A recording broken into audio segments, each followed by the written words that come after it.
Chers élèves, voici le résultat de nos expériences sur les engrenages. Dans notre premier cas, une roue meneuse entraînait une roue B, une roue menée de taille relativement identique.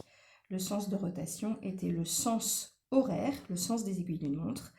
Voici donc ce que ça donne au niveau de la rotation de la roue menée, la roue B. Vous pouvez constater qu'elle tourne dans le sens inverse des aiguilles d'une montre et qu'elle tourne à une vitesse relativement similaire de la roue menée. On va voir maintenant l'expérience numéro 2.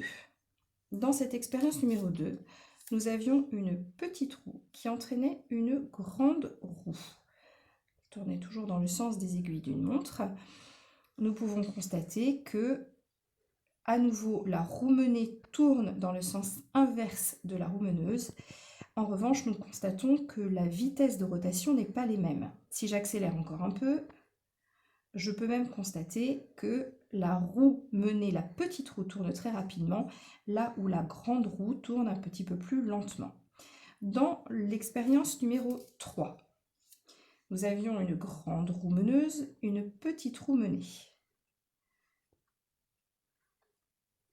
Si je regarde, à nouveau, mes deux roues tournent en sens inverse l'une de l'autre.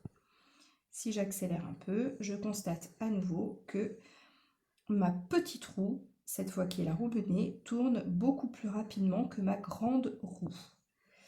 Dans l'expérience numéro 4, il y avait toute une chaîne de roues qui s'intercalaient entre la roue meneuse et la roue menée, qui sont toutes de taille différente. Ma roue meneuse tournait dans le sens là. Regardons ce qui se passe pour la roue menée.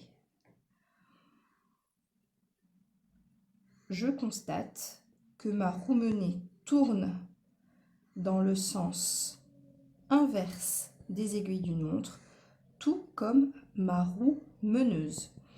Que se passe-t-il? On remarque que les roues 1, 3 et 5 tournent dans le même sens, là où les roues 2 et 4 tournent dans le sens inverse, en l'occurrence dans ce cas-là, dans le sens des aiguilles d'une montre.